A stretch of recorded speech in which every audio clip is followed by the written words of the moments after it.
ప్రస్తుతం మొక్కజొన్న పంట వివిధ దశల్లో ఉంది. కొన్ని ప్రాంతాల్లో కోత దశలో ఉంది. అయితే ఈ దశలో సరైన జాగ్రత్తలు పాటించాలి.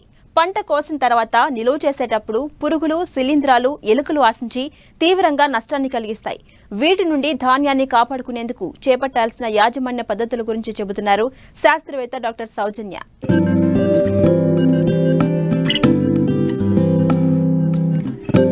తెలుగు రాష్ట్రాల్లో మొక్కజొన్నను అధిక విస్తీర్ణంలో సాగు చేస్తుంటారు.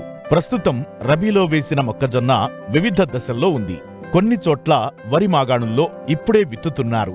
కోత దశలో ఉన్న మొక్కజొన్న విషయంలో పలు జాగ్రత్తలు తీసుకోవాలి. నూర్పిడి తరువాత 2 నుంచి 3 రోజులు 12% తేమ వచ్చే వరకు ఎండలో ఆరబెట్టి శుద్ధి చేసుకోవాలి. ప్రధానంగా మనము మొక్కజొన్న నూర్చే యంత్రాలను శుభ్రంగా చేసుకోవాలి.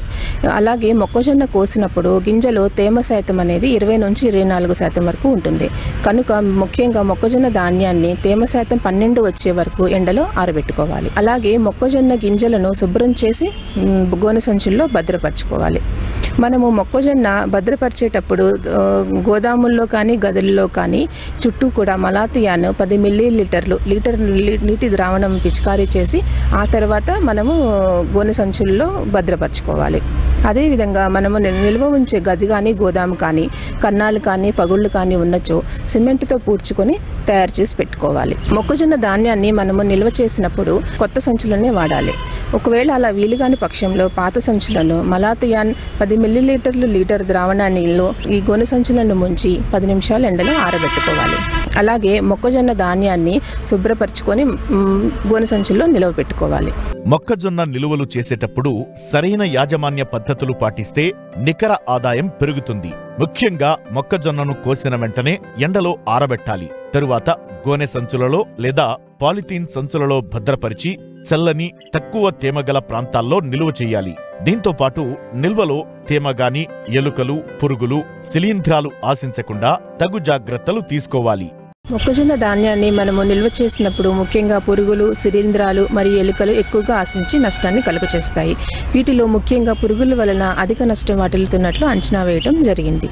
సుమారు 10 నుంచి 15% వరకు మొక్కజొన్న ధాన్యం నష్టం జరుగుతున్నది. మొక్కజొన్న ధాన్యం నిల్వలో కీటకాలు ఆశించేవి ఏమనగా కొమ్ము పురుగు, వడ్ల చిలుక, తుట్టె పురుగు, పిండి పురుగు, కాప్రా బీటిలు మరియు నుసు పురుగు ముఖ్యమైనవి. వీటిలో ముఖ్యంగా కొమ్ము పురుగు అనగా దీని సైంటిఫిక్ నామం సైటోఫిలస్ వరేజే మరియు వడ్ల చిలుక అనగా సైటోట్రాగా సిరిలెల్లా ముఖ్యమైనవి. ఈ కొమ్ము పురుగు సుమారు 3 మిల్లీమీటర్ల పొడవు ఉంటుంది.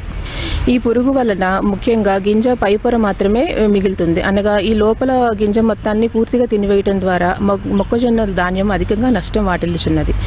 ఈ పురుగు తన జీవిత చక్రాన్ని 40 రోజుల్లో పూర్తి చేసుకుంటుంది. రెండవ రకము పురుగు సైటోట్రాగా సిరిలెల్లా వడ్ల చిలుక. ఈ పురుగు కూడా గింజ లోపలనే పూర్తి దశ మొత్తము పూర్తి చేసుకుని గింజలను పూర్తిగా తినివేస్తుంది. పై పొరను మాత్రమే మిగులుస్తుంది. రెండవ రకం పురుగులు అనగా గింజ బయటనే ఉండి అనగా పగిలిన ధాన్యాన్ని ఆశించి పూర్తిగా గింజలను తినివేస్తాయి. వీటిలో ముఖ్యమైనవి నుసి పురుగు, కాప్రా బీటిల్ మరియు పిండి పురుగు. ఈ నుసి పురుగు అనగా ఎజోపెర్తా డామినికా. ఈ పురుగు ముఖ్యంగా లార్వా దశ కంటే తల్లి పురుగే ఎక్కువ ఉధృతిని కలుగజేస్తుంది. ఎందుకనగా ఈ తల్లి పురుగు గట్టి దవడలు ఉండటం వల్ల గింజలో ఉన్న తేమ శాతం తక్కువగా ఉన్నా కానీ ఇది ధాన్యాన్ని ఆశించి నష్టపరుస్తుంది.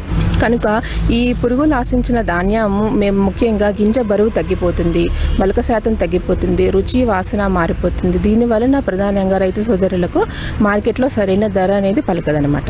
పురుగులే కాకుండా శిలీంధ్రాలు కూడా ఎక్కువగా ఆశించి ధాన్యాన్ని నష్టపరుస్తాయి. మొక్కజొన్నలో ఈ శిలీంధ్రాలు ముఖ్యంగా ఫిజేరియం మరియు పెన్సిలియం అనేది ఆశించడం జరుగుతుంది. అలాగే మొలక శాతం తగ్గిపోతుంది, రుచి వాసన మారిపోతుంది. గోదాములను ఎత్తైన ప్రదేశాల్లో నిర్మించుకోవాలి. పీటలు నిర్మించుకొని పీటలపై ధాన్యం బస్తాలను పేర్చుకోవాలి. 2 వరుసలు ఉన్న బస్తాలను ఉపయోగించితే మంచిది. గృహ అవసరాలకు మొక్కజొన్నను ఉపయోగించేటప్పుడు యూకలిప్టస్ ఆకులు లేదా వేప ఆకులు, వసకొమ్ములు లేదా అడ్డసార ఆకులు లేదా నిర్గుండే ఆకులు కలిపి నిలువ ఉంచుకోవాలి. మీరు ధాన్యాన్ని గోనె సంచుల్లో భద్రపరిచేటప్పుడు డబుల్ లేయర్ బ్యాగ్స్ మీరు నిల్వ ఉంచుకున్నట్టయితే ధాన్యాన్ని కొంతవరకు కాపాడుకోవచ్చును. అలాగే మనము మొక్కజొన్న ధాన్యము గోదాముల్లో నిల్వ ఉంచేటప్పుడు అల్యూమినియం ఫాస్ఫేట్ బిళ్ళలు 1 టన్ను గింజలకు 3 గ్రాముల అల్యూమినియం ఫాస్ఫేట్ టాబ్లెట్స్ 3 చొప్పున ఉంచి టార్పాలిన్ షీట్ కప్పి 5 రోజులు వదిలిపెట్టినట్లయితే గింజలోని అన్ని దశల్లోని పురుగులను కూడా మనము నిర్మూలించుకోవచ్చును. అలాగే ఎల్లుక కన్నాలు ఉన్నచో అల్యూమినియం ఫాస్ఫేట్ టాబ్లెట్లు వేసి ఉంచినచో మనము వీటిని కొంతవరకు ఉధృతిని తగ్గించుకోవచ్చును.